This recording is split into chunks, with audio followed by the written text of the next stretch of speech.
இந்த ஆண்டு பகுத்தறிவு புகழ் தந்தை பெரியார் பெயரிலான விருது கழகத்தினுடைய துணை பொதுச் செயலாளரும் நாடாளுமன்ற குழு தலைவருமான என்னுடைய அருமை தங்கை கனிமொழி பெற்றிருக்கிறார். அவர் பார்த்தால் கனிமொழி, நாடாளுமன்றத்திலே பேசினா கர்ஜனை மொழி. திராவிட இயக்கத்துடைய திருமகளா, பெரியாரின் பேத்தியா பார்லிமெண்ட்ல ஒலிக்கிறார். அடுத்த பேரங்க அண்ணா பெயரிலான விருது நம்முடைய அண்ணன் சிவ சீதாராமன் அவர்கள் பெற்றிருக்கிறார். அரசு ஊழியராக இருந்த இவரை ராஜினாமா செஞ்சுட்டு வான்னு, கழக பணியாற்ற வான்னு நம்ம தலைவர் கலைஞர் அழைச்சார். எப்போதும் தலைவர் கலைஞருடைய சொல்லை தட்டாத உண்மையான தொண்டர் அண்ணன் சிவ சீதாராமன் அவர்கள். அடுத்து தமிழக தலைவர் கலைஞர் பெயரிலான விருது நூற்றாண்டு கண்டவர் அண்ணன் சோமா ராமச்சந்திரன் அவர்கள் பெற்றிருக்கிறார்.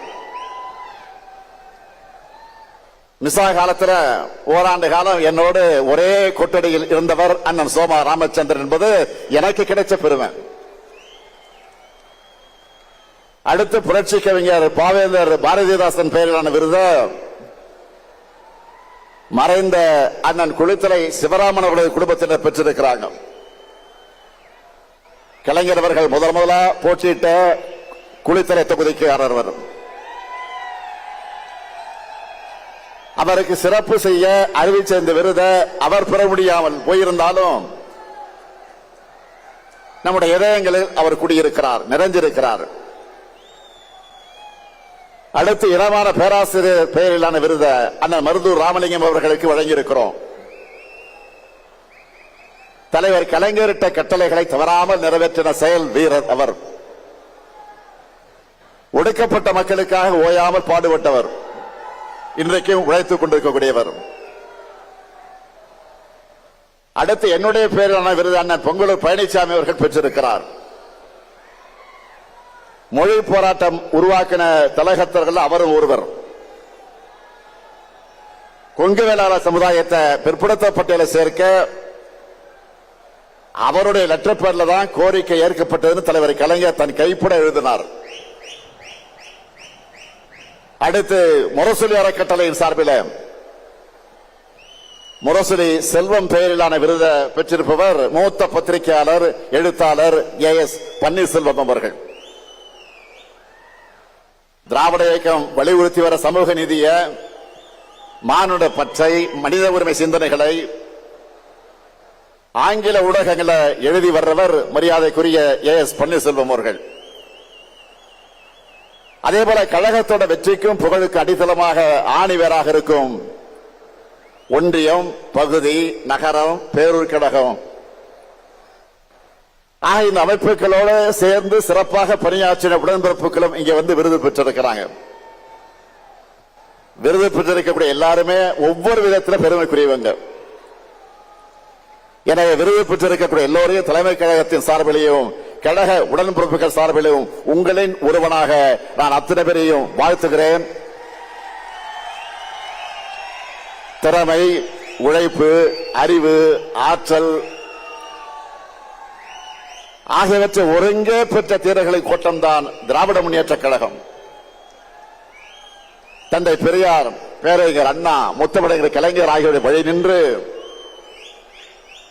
தமிழ்நாட்டின் எழுச்சிக்காக, தமிழ்நாட்டினுடைய வளர்ச்சிக்காக உண்மையா உழைக்கிறவங்க நாம. 2019 ஆண்டு முதல் நாம் எதிர்கொண்ட எல்லா தேர்தலையும் வெற்றி பெற்று வந்திருக்கிறோம். சாதாரண வெற்றி அல்ல, எதிரிகளை எல்லாம் கலங்கடைக்கக்கூடிய வெற்றியை பெற்று வந்திருக்கிறோம். இந்த வெற்றி பயணம் தமிழ்நாட்டு மக்கள் ஆதரவோடு 2026 நிச்சயம் தொடரும். திராவிட மாடல் 2.0 ஆட்சி நிச்சயம் அமையும். நான் பெருமையோடு சொல்றேன், இந்தியாவில் ஆயிரக்கணக்கான அரசியல் இயக்கங்கள் இருக்கு. எந்த இயக்கத்திலும் உங்கள மாதிரி கொள்கை உணர்வு ஒரு தொண்டர்கள் இருக்க மாட்டாங்க, இப்படி கடுமையா உழைக்க மாட்டாங்க. கழகம் நம்மை காத்தது, நாம் கழகத்தை காக்கணும் என்று உழைக்கிற உங்களை போன்ற உடன்பிறப்புகள் இருக்கும் வரை எந்த கொம்பனாலும் திராவிட முன்னேற்ற கழகத்தை தோற்கடிக்க முடியாது. உங்களுக்கு தலைமை தொண்டனாக இருக்கிறது என் வாழ்க்கையிலே நான் பெற்ற பெரும் பேறு. உங்கள் உழைப்பை தொடர்ந்து கொடுத்து திராவிடம் உயர்த்த தமிழ்நாட்டை தலைகுனிய விடமாட்டோம்னு 2026 தேர்தலையும் நீங்க களப்பணி ஆற்றணும். அதன் மூலமாக தொடர்ந்து திமுக ஆட்சி அமைஞ்சதுன்னு நம்ம புது வரலாறு படைக்கணும். வரலாறு படைக்கலாமா? வரலாறு படைக்கலாமா? தயாராகிட்டீங்களா? தயாராகிட்டீங்களா? அதுக்காகத்தான் ஓரணியில் தமிழ்நாடு ஒரு பரப்புரையை முன்னெடுத்து தமிழ்நாடு முழுக்க எல்லா கிராமங்களுக்கும் சென்று எல்லா வீடுகளுக்கும் சென்று 1 கோடிக்கும் அதிகமான குடும்பங்களை நம்ம இயக்கத்தில் ஒன்றிணைச்சிருக்கிறோம். 1 கோடி குடும்பங்கள் நம்ம நம்பி இணைந்திருக்காங்க என்றால் அந்த நம்பிக்கைக்கு என்ன காரணம்? தமிழ்நாட்டை காக்கும் காவல் அரண் திராவிட முன்னேற்ற கழகம் மட்டும்தான். அதுக்கு துணையாக இருப்போம்னு அவங்களுக்கும் இன்றைக்கு ஒருங்கிணைந்திருக்கிறாங்க. தமிழ்நாட்டுடைய வளர்ச்சிக்கு இடையூறு செய்கிறது எந்த கொள்கைன்னு மக்களுக்கு நல்லா தெரியும். அது காவி கொள்கை.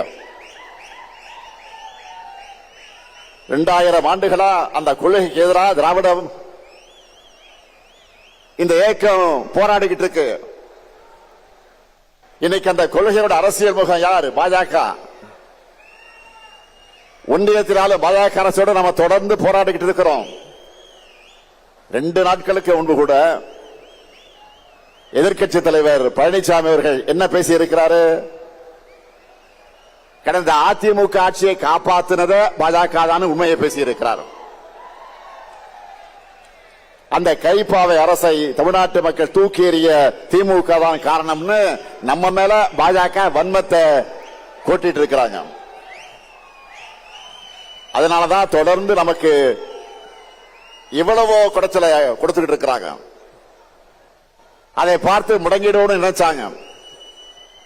திமுக என்ன மிரட்டலுக்கு பயப்படுகிற கட்சியா? இந்தியாவிலேயே முதல் முறையாக ஒரு மாநில கட்சி ஆட்சியை பிடிச்ச வரலாறு உருவாக்கணுங்க. நாம 75 ஆண்டு கால ஹிஸ்டரி இருக்கு நமக்கு.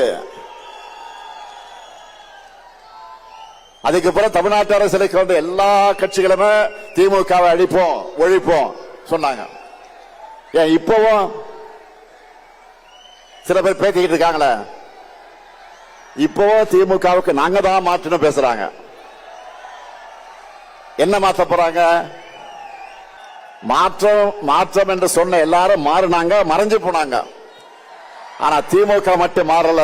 தமிழ்நாட்டு மக்கள் மனசிலிருந்து என்றைக்கும் மறையல. இதுதான் தமிழ்நாடு பாலிடிக்ஸ். நம்முடைய கொள்கைதான் நம்முடைய பலம். நாம செய்ய வேண்டியது இன்னும் நிறைய இருக்கு.